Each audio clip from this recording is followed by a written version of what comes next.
Hi guys, hope you all are doing well. My name is Roddimus Prime. I hope you guys had an amazing weekend. Today we're going to be doing something a little bit different. This past weekend I had the opportunity to go see the Doctor Strange of the Multiverse of Madness trailer, or not trailer, movie with my girlfriend. And I'm going to go ahead and give you guys my review here today. One thing I will say is there will be spoilers for this movie. To talk about this movie and actually give it a proper rating, some spoilers are going to have to be discussed because there are plot points that are going to have to be discussed. So if you have not seen the movie, now would be the time to go watch it, come back, and watch it then. And yeah, but we're gonna go ahead and get into this, guys, and this is my review for Doctor Strange in the Multiverse of Madness. So our movie kicks up immediately and we see our two main characters, America Chavez and Doctor Strange, in what seems to be an interdimensional area. We're not sure if this is an astral plane, we're not sure if this is an area in between the multiverses, we're not exactly sure what this is. But what we do notice is that there is a pillar of light in the center of the area which they're heading towards, featuring this. We're not sure what it is, and they immediately name it as the Book of Vishanti, an item used for sorcerers to give them the ability to do basically anything they want. And they need this book to stop the force that is coming after them, which is this monster right here. They are being chased throughout this entire sequence, and it comes to a point where Doctor Strange freezes it in place, and they reach the Book of Vishanti, and they are almost stopped in their tracks by this monster. And it's at this point in time that Strange decides to turn on America and tries to steal her powers. Strange is then executed by the monster, and America, as she's about to lose her powers from said monster, travels through to the dimension that we know and love today, and that features our Avengers, which is Universe 616 with our Doctor Strange. We see Strange attending a wedding for his love interest, Christine. She's getting married to a guy that he doesn't necessarily approve of just by his facial reaction to the guy. And it's at this point in time that there's a commotion going on in the streets, and he sees some cars being flung, and he's not sure what is going on, so he immediately dons his attire and goes to investigate and see what's happening. We immediately cut to a scene in the streets where like a bus is being crushed, and we don't know exactly what it is until he activates his realm where he can see what is going on. And sure as heck, it is this. Now this is Shuma Gorath, but because of little copyright details, they call them Gargantos. That kind of pissed me off, but you know, it's to be expected. I will say this. One thing Sam Raimi does do very well is he concocts very scary monsters. He does a good job at creating things that would terrify kids and definitely give spooks to some, or give chills to some people, you know? And basically from there, Doctor Strange encounters this, and he sees that the monster is trying to get this girl. He doesn't know who this girl is, but he realizes that he has seen this girl in his dreams as of late. So what he decides to do is engage the monster, and him and Wong are able to dispatch it, and they end up talking to America, finding out who she is. They find out she's a multiversal traveler who has been seeking out different Doctor Stranges to help her and to discover the Book of Vishanti, to take out what has basically been chasing her. Doctor Strange and Wong take her back to Kamertage, and Doctor Strange goes to seek out the only person who can help him out with this type of witchcraft and who has seen this type of witchcraft before, and that is Wanda Maximoff. Now, we find Miss Maximoff. This is after the events of WandaVision, which I unfortunately did not watch. When I saw the trailers, I wasn't too big on it, and this was at the time when I wasn't too sure about the superhero shows. That being said, after this movie, it would probably be a good idea that I go back and watch it. But we find her, and she's in a very serene setting. There are cherry blossom trees everywhere, and she's in a very, very humble abode of a farm, and Strange walks up to her and they start having a conversation. And it's at this point in time where Strange looks around and he sees everything, and he kind of thinks it's a fabrication of her imagination. She says, no, this is absolutely real. And they start talking, and Strange mentions this teen, and through the description and stuff, Wanda eventually says to Strange, well, why don't you bring America here, and I'll go ahead and I'll take care of her for you. Thing about it is during this entire conversation, Doctor Strange not once mentioned this teenager's name. So at this point in time that we realize that the main bad guy of this movie is the Scarlet Witch. And this is something I've been waiting for them to do ever since she was introduced. In the comic book, she was a bad guy. I don't know a lot about it because, like I said, I didn't read a lot of comics growing up, but I'm learning more as time goes on. And she basically tells Strange to bring her to him or she won't be reasonable. Well, we fast forward a little bit in the movie, and Wanda attacks Camartage, and during this siege or during this strike, uh, it is Doctor Strange and America who end up multiversal traveling to a different universe to try to find another Doctor Strange to help them find the Book of Ashanti. Uh, Wanda completely sacks the temple. Like, her abilities that they've done in this movie are not to be taken lightly. She is very powerful, very menacing, and almost unstoppable throughout this entire movie. We start learning about what she can really do about the midway point, and it becomes very apparent that she's not going to stop looking for them. So we fast forward a little bit in the movie. Strange and America are in a different universe seeking out the Sorcerer Supreme in that universe, and we move back to the other universe where Wanda is, and she seeks out Wong and holds him in place, and she decides that she's going to enact dreamwalking. Now, essentially what dreamwalking is where the person wielding the Darkhold takes their consciousness and projects it to a different universe and controls another person via that consciousness link and can basically give them abilities, make them do whatever they want. And so she uses the Darkhold to seek out the Wanda in that universe to go ahead and find America and Doctor Strange. It's at this point in time that one of the side characters ends up destroying the Darkhold, and she has no book.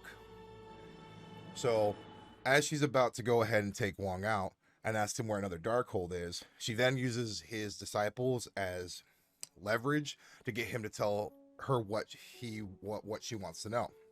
And that is that there is a mountain where there are the original Darkhold spells carved into the wall. So she and Wong head out to this mountain to go ahead and find these spells.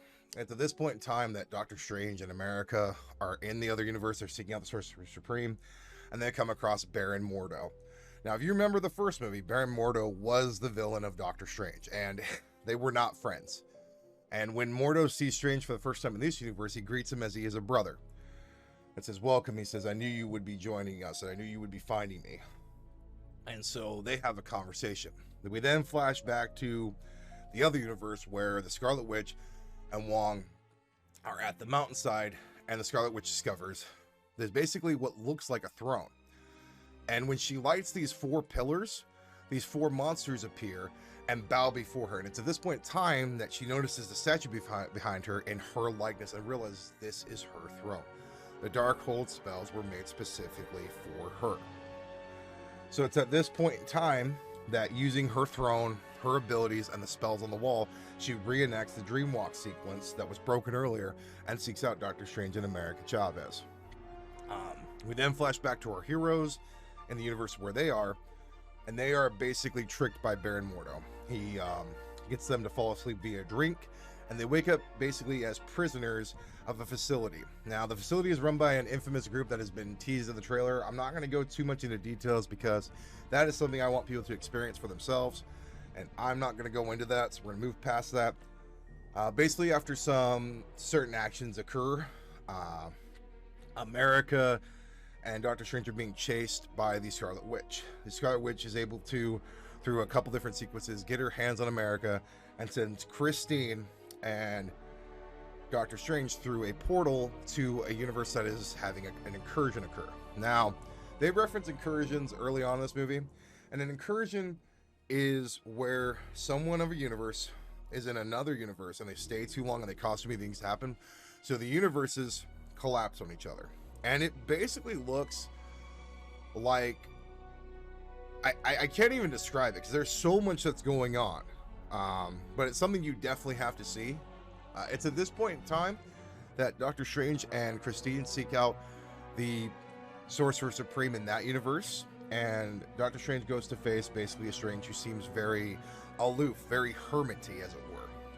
And he talks to him and he says, you know, I use the Darkhold to seek out a universe and basically where me and Christine are together and none exists. And then he tells how during his search he murdered every other Doctor Strange from those universes. A battle ensues. The Strange from our universe, the 616, ends up taking out the evil Doctor Strange and getting the Darkhold. Now, during their conversation, it is revealed that the evil Doctor Strange has a third eye that he gained from using the Darkhold. And it says it corrupted him and changed him. So that's a little bit worrisome, and we'll get to why that's worrisome. So at this point in the movie, Doctor Strange uses the Darkhold to control a version of himself from another universe where the Scarlet Witch is, so that he can go ahead and stop her from taking America's powers. The reason for her wanting America's powers, by the way, which I didn't reference in the beginning, she had kids in her mind during WandaVision. There was something that was projected, and she wants those kids back. So what she wants to do is go to a different universe and find her kids and be with her kids. And so that's what she's trying to do with America's powers, is she's trying to take them and use them for herself. When Strange seeks out a version of himself in that universe, the only one he can find is the one that was murdered in the beginning of the movie. So that's where you get the zombie Strange from. That's where you get this from. It is literally Doctor Strange controlling a dead version of himself with like demonic souls and stuff at his back, which, by the way, is one of the coolest sequences of the movie. Is that whole like him controlling him and like the transformation, the giant demonic wings that follow suit. It's very, very cool. One worth seeing in theaters. But him and the Scarlet Witch have it out, and basically Zombie Strange taps something in America and like basically allows her to finally figure out how to use her powers. At this point in time, where America forces Wanda to confront herself, and during this confrontation, Wanda basically realized what she was doing was wrong. So she collapses the mountainside on herself, collapses, everything, and that's how she ends. We then fast forward a little bit after a fade to black, and we see that everybody's back at the Temple of Camertage, and we see America training how to use portals, and we see Wong talking to Doctor Strange, basically asking what's he going to do. Going to go back to New York and see what's going on. And America and Strange part ways, friends after a long journey. And it's at this point in time that we get to a scene in the streets where Doctor Strange is just walking through, and all of a sudden he grasps in pain and like falls to his knees. And then it pans to a front shot of his face, and he's got the third eye. And then fade to black, and the movie ends. Now, if you remember correctly, the evil Strange said that the Darkhold corrupted him, and that the third eye appeared because of it. So, should we be worried about this? I don't know what Marvel's going to do, but it's a very interesting device for them to use going forward. Now, there's always the infamous post-credit scene, and this one was no different. We see Doctor Strange walking through New York, and some time has passed because of the events that we see. A woman played by Charlize Theron appears behind him. Her name is Clea, and in the comic book, she's Doctor Strange's love interest. And she seeks him out, saying, "I need your help. We have another incursion going on." And before they transport through a portal she creates, you see his third eye reappear, and you can surmise that he's somehow gotten some control of it. They go through the portal, and cuts to black again. So after watching Doctor Strange, there's a couple things I'll say. It's Doctor Strange and Multiverse of Madness. Number one, watch this movie before you take your kids to see it. This is one of those Marvel movies that is set more for adults in terms of horror elements, in terms of things that occur, because it's very brutal. Some people die in some very brutal ways in this movie. So if you're going to take your kids to see it and they're under the age of 10, I might suggest you watch it yourself first. I'm not telling you not to take your kids, because that's your decision, as parents. But I'm saying if you do, just kind of be wary of it and check it out yourself before you do. Other than that, I think this movie got a lot of hate, but I really enjoyed it. I would put it as top 3 Marvel movies produced after Avengers Endgame. I think they did a really good job. I think it set up a lot of different things. It was very cool to see some different multiverse iterations of characters. There was a lot teased in TikTok and stuff that actually wasn't true to the build-up to this, but it was a good movie. I would definitely give Doctor Strange 2 in the Multiverse of Madness. I give it about an 8.7 out of 10. Was it the perfect Marvel movie? No. But did it have a lot of action? Did it keep me invested throughout the entire movie? And did I want to see what happens? Yes. Did I think the character development was really good? Did I think the acting was really good? Yes. Did I enjoy it? Well, I'd probably watch it again. Yes. So knowing all that, I would definitely suggest seeing this one in theaters. It is worth the price of admission. I really enjoyed it. You may have a different opinion, but I thought they did a good job. But yeah, guys, that's going to do it for me for this review of Doctor Strange and the Multiverse of Madness. Thank you all for watching all the way through. Thank you so much. And if you could do me a favor, and please like the video and subscribe, and I will talk to you guys later.